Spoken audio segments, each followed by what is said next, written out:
My name is Githinji Sabrina. I work for a company, Team Building Uganda Limited, as the Human Resource Manager. Who cheats in organizations between employees and employers?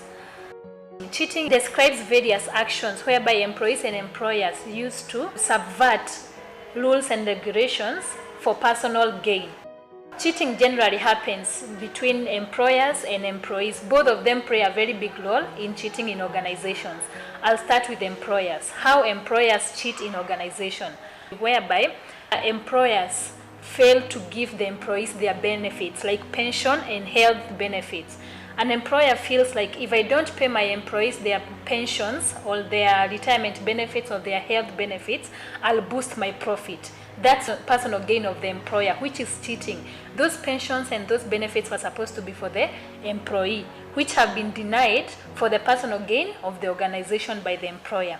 Another way, it's whereby employers demand more of the employee's time. For example, if you are required to work 8 hours a day for a certain minimum wage, some employers tend to request you to work an overtime with no extra payment, which is a form of cheating. If an employee is requested to work an extra time or an extra hour, there should be regulations how this employee, he or she, is supposed to be remunerated. Another way management or employers cheat in organizations is whereby they steal employees' vacation. Most employees are entitled to a vacation, either a sick leave or a vacation, but most organizations tend to take that away so that they can put those profits, the money that is intended for employees' vacation. Sometimes the employers tend to use them for other benefits to boost the company profit for their own gain. Another point that I can mention on how employers cheat in organization, it's whereby they tend to limit the development and the training. In every organization, there is a minimum finances put aside for the development of the training and the development of employees. Most employers demand the very best performance from the employees, but without training them and without developing them. This leads to employees cheating. The employers start with these actions of denying the development and the training, which is supposed to be a concurrent thing that goes on. The employees are supposed to be trained now and then so that they can boost the performance of the organization. Once you deny the organization the training and development they are supposed to get in the organization. Another form of cheating is whereby most of employers force their employees to work when they are sick. Most employees are entitled to sick leave, whether paid or unpaid. But most employers tend to force their employees to work when they are sick, which is another form of cheating. Going to the employees, how employees cheat in organizations. Most employees tend to inflate on their job performances, especially this goes to marketing employees. When you are sent out there to the market, most marketing people tend to come up with wrong information. They tend to work less time and they fake the information of what they did in the marketplace. Other people you can find in the office, the time sheets, they are signing. An employee can arrive in the office at 10, but they are going to sign they arrived at 8. It is lying to the organization because you don't want to be fired, or because the rules and the punishment procedures is very strict, which no matter how it is, you should not lie to the organization. Most employees tend to use their working hours for personal use. You find an employee in the office using working hours to do their personal things. Like this employees in social media, or this employees is in phone calls for personal work. Also, they tend to use the company resources for personal use. You can find an employee using the computer to watch a video or a movie, which is not supposed to. You are not supposed to use company resources to do personal things.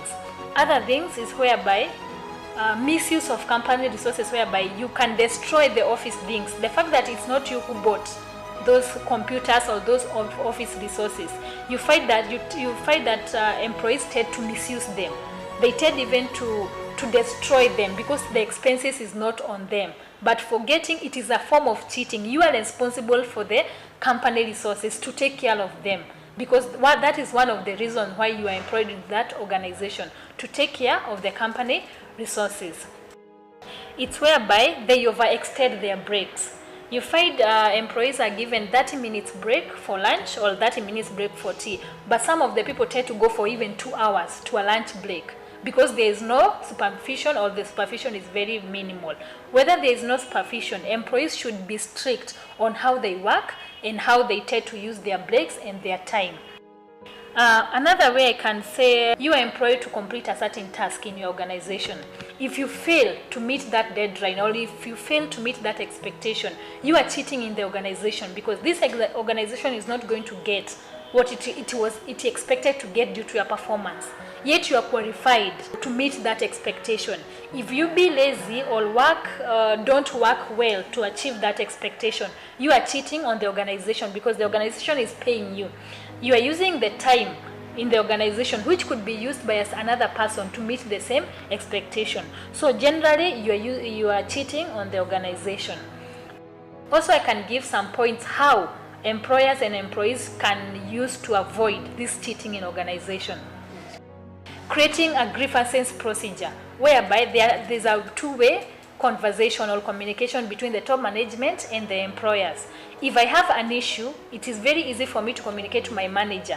With this communication, I'll avoid cheating because I have a way to raise my issue. If I am sick, instead of coming to the organization to sleep, using the company time to sleep, I could have expressed my issue because of this channel of communication, and maybe this could have been sorted. Another way is setting out clear guidelines and rules in organization. If we have a rule that states that tea break is only 20 minutes and it is stressed by the management, it will limit cheating by the employees. Another way is establishing clear policies during signing of contract.